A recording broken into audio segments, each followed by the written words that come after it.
It was past midnight when Sarah tightened her grip on the steering wheel. The hum of the engine was the only companion on the desolate stretch of Route 66. Mark sat in the passenger seat, slouched, scrolling through his phone but glancing up every few minutes at the black desert around them. The road ahead stretched endlessly, cracked and worn, illuminated only by the weak beams of their headlights. "Do you ever feel like someone's watching us?" Sarah whispered. Mark shook his head, forcing a laugh. "It's just the desert. Nothing's out here. Relax." But the desert seemed alive in the moonlight, shadows shifting unnaturally. A sudden movement caught Sarah's eye, a man, thin and pale, standing motionless on the roadside. His clothes were tattered, his eyes hollow. Before she could point him out, he vanished, as if swallowed by the night. "What the hell was that?" she whispered, panic rising in her throat. "I told you, you're imagining things," Mark said. But the tightness in his voice betrayed his calm. The radio crackled and died. The GPS blinked, showing roads that didn't exist.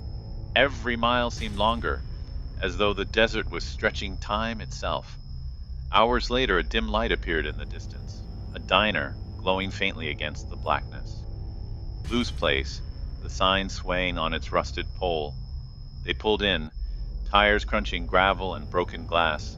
Inside, the air was heavy with dust and stale coffee. A lone man hunched over a cup at the counter. His eyes were pale, almost translucent. "Long drive?" he muttered without lifting his gaze. "Yes," Sarah said cautiously. "We're just passing through." "Some don't make it," he said quietly. Mark chuckled nervously. "Ghost story material, huh?" Sarah noticed the clocks on the walls, each pointing to a different time, decades apart.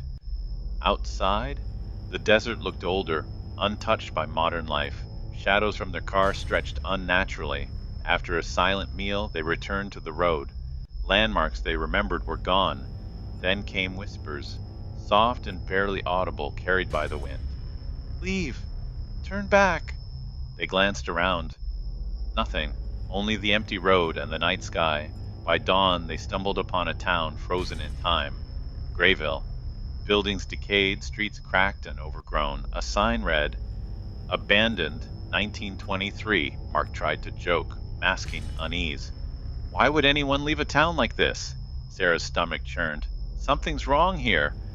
At the edge of town, a cemetery emerged. Names and dates were weathered. One grave seemed recent. Eleanor Graves, 1905 to 1922. The dirt appeared freshly turned. "I don't like this," Sarah murmured. "It feels alive." They camped that night in the skeletal remains of a gas station. Darkness deepened around them. Shadows crept along broken walls. Sarah awoke to soft footsteps circling the car. Mark slept, oblivious. "You shouldn't be here," a voice hissed. They bolted outside, but the town had changed. Streets twisted impossibly. Houses appeared where none had existed. A pale girl in a white dress stood silently, eyes hollow. "Help me?" Following faint clues, they found the town library. Diaries revealed Grayville's massacre in 1922. A feud among miners, betrayal, bloodshed. The spirits lingered, feeding on trespassers, trapping them in time loops. Mark read aloud. "Justice never came for those who died here. Those who enter must face the past.